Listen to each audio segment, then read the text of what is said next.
La scène se déplaça vers la clinique vétérinaire. Scott apporta une griffe du loup-garou mutant pour analyse. Le vétérinaire conclut qu'il s'agissait d'une griffe d'aigle. Mais comment un loup-garou pouvait-il faire pousser une telle chose? Pire encore, elle pouvait absorber le pouvoir de l'alpha. Le vétérinaire avertit que, bien que le pouvoir d'un véritable alpha ne puisse pas être pris par des moyens ordinaires, quelqu'un perturbait l'ordre naturel.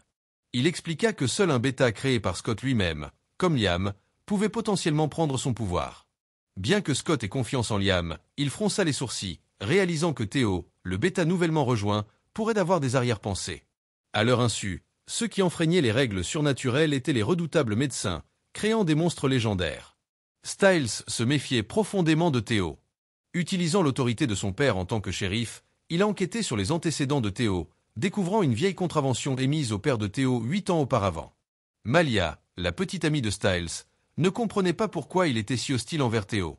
Juste à ce moment-là, Théo s'approcha d'eux avec un sourire chaleureux et leur fit un signe de la main enthousiaste.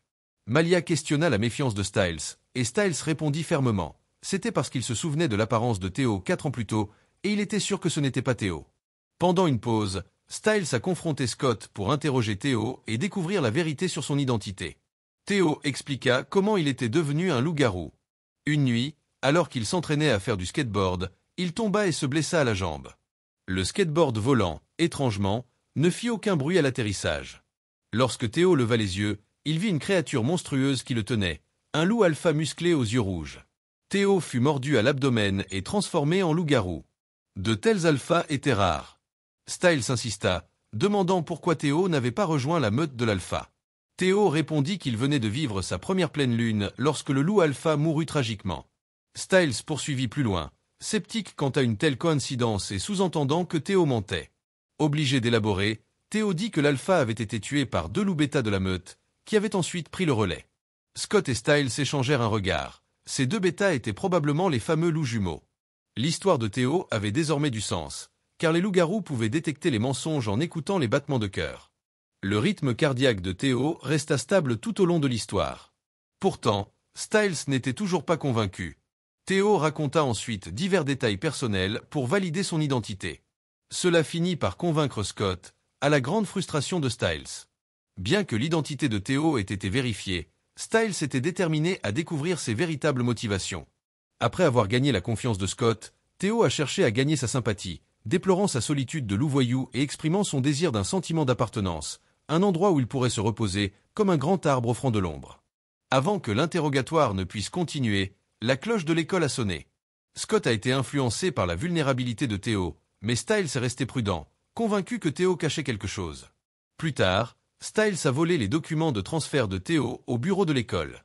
En les comparant à une contravention vieille de 8 ans, il a découvert une incohérence. La signature sur le formulaire de transfert présentait des signes de tremblement, indiquant qu'il s'agissait d'un faux.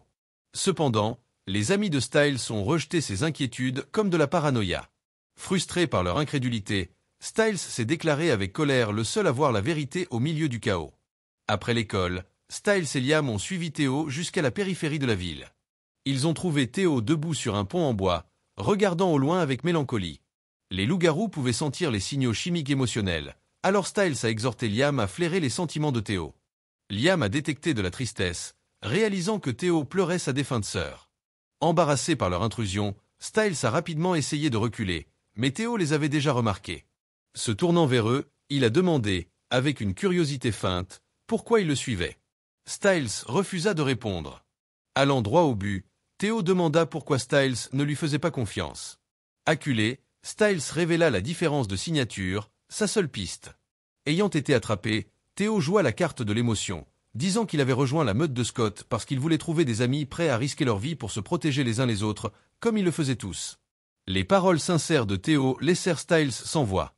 Peu de temps après, Scott arriva. Bien qu'il ne grondât pas Styles, ce dernier était frustré par son manque de progrès. De colère, il frappa la voiture, se blessant à la main. Scott enroula doucement sa grande main autour de celle de Styles, absorbant sa douleur. Malgré leurs opinions divergentes sur Théo, leur lien resta inébranlable. De retour chez lui, Théo confronte ses prétendus parents en brandissant les 2 signatures qui ne correspondent pas. Les faux parents, terrifiés, ne peuvent que trembler de peur. Théo remarque calmement que les signatures devraient correspondre parfaitement. Ignorant les excuses balbutiées de son père, Théo propose une explication raisonnable. Le bras de son père devait être dans le plâtre, ce qui rendait l'écriture difficile. Résolu, Théo saisit un marteau et, d'un air sinistre mais calme, fracasse la main de son père. Pendant ce temps, une fille nommée Tracy vomissait une flaque de liquide noir mélangé à des plumes de corbeau. Récemment, elle avait été en proie à des cauchemars récurrents où 3 médecins de style cyberpunk modifiaient son corps. Réveillée en sursaut par le rêve, elle remarqua des corbeaux qui tournaient autour de sa lucarne. Alors qu'elle tentait de se rendormir, elle se rendit compte que la lucarne était ouverte. Alors qu'elle tentait de la fermer, une main surgit de l'obscurité et la tira vers le bas. Tracy confia à la conseillère d'orientation scolaire les choses étranges qui lui arrivaient. La conseillère la rassura en lui disant que la plupart des rêves n'étaient qu'un moyen pour le cerveau de s'entraîner à gérer les crises, suggérant que Tracy était simplement trop anxieuse. Mais ce qui s'est passé ensuite a bouleversé la compréhension du conseiller. Tracy a vomi une autre flaque de liquide mélangé à des plumes de corbeau. Après avoir quitté le bureau, Tracy avait l'air effrayée, évitant la foule et évitant le rire et la joie. Alors qu'elle ouvrait son casier, le couloir plongea soudain dans l'obscurité. Le bruit des crépitements d'électricité et des chocs métalliques résonna dans ses oreilles, comme si elle avait glissé dans un cauchemar éveillé. Paniquée, elle ouvrit rapidement son casier et en un clin d'œil, le monde redevint lumineux. Le bruit des étudiants autour d'elle lui apporta un certain réconfort. Dans le couloir sombre, du sang commença à couler de son casier. Soudain, les terribles médecins de ses rêves rampèrent vers elle, pas à pas. La jeune fille impuissante ne peut que fermer les yeux et murmurer à elle-même « Il n'y a rien là-bas. Ce n'est qu'un rêve. » Mais en un instant, les terribles médecins étaient juste devant elle. Leur présence oppressante lui rendait la respiration difficile. Juste à ce moment-là, une voix l'appela par son nom, c'était comme une bouée de sauvetage, la tirant hors du cauchemar alors qu'il commençait à s'effondrer. Une silhouette familière se présenta devant elle, c'était Lydia. La conseillère scolaire était la mère de Lydia, donc Lydia avait eu vent des étranges expériences de Tracy. Après le départ des 2 filles, 4 marques de griffes sont apparues sur le casier de Tracy, confirmant qu'elle n'était pas une personne ordinaire. Pour aider Tracy à enquêter sur ses rêves hantés, Lydia a fait appel à l'adjoint. Il semblait y avoir une alchimie croissante entre les deux, une romance potentielle se préparait entre la brillante beauté de l'école et l'adjoint stoïque. Tracy habitait dans une chambre mansardée et l'adjoint inspecta soigneusement sa lucarne. La fenêtre, soi-disant scellée, avait en effet été trafiquée. Lorsque l'adjoint monta sur le toit, son expression devint sombre tandis qu'il observait la scène. En bas, Lydia et Tracy lui demandèrent ce qu'il avait vu, mais l'adjoint choisit de garder ça pour lui. En vérité, le toit était jonché de cadavres de corbeaux.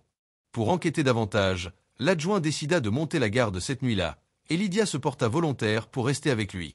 Pendant ce temps, Liam faisait face à son propre dilemme. Son meilleur ami, Mason, était récemment devenu obsédé par la recherche de créatures mythiques après avoir rencontré un berserker. Mason ne savait pas qu'un loup-garou était à ses côtés tout le temps. Avec les encouragements de Styles, Liam a décidé d'avouer la vérité à Mason. Ils ont convenu de se retrouver à l'école le soir. À la tombée de la nuit, l'adjoint montait la garde devant la maison de Tracy. Mais, sans qu'il le sache, Tracy n'était plus dans son grenier. Son comportement avait complètement changé. Son visage était impassible, ses yeux étaient froids.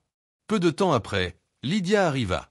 Elle et l'adjoint supposèrent que Tracy était toujours dans sa chambre, et leur surveillance se transforma rapidement en une conversation informelle qui ressemblait davantage à un rendez-vous.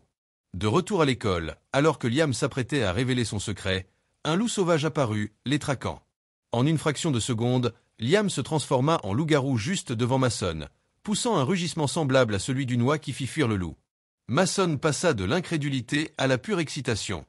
Le loup sauvage s'enfuit vers les faubourgs de la ville, pour se transformer en un bel homme, Théo. Non seulement Théo pouvait se transformer complètement en loup, mais il gardait également le contrôle total de lui-même. Avec un sourire malicieux, Théo s'élança nu dans les bois. Au laboratoire des docteurs de la terreur, Tracy, qui était somnambule, s'est enfin réveillée. Au début, elle pensait que c'était juste un autre cauchemar humide et que rien de tout cela n'était réel. Mais alors que le trio de docteurs de la terreur l'entourait, se préparant à effectuer de nouvelles expériences, la réalité la frappa de plein fouet. Ils lui injectèrent un mystérieux liquide et Tracy cessa de se leurrer. Ce n'était pas un rêve. La lucarne brisée, les marques de griffes sur son casier, tout cela était de son fait. Le monstre à l'intérieur de Tracy se réveillait.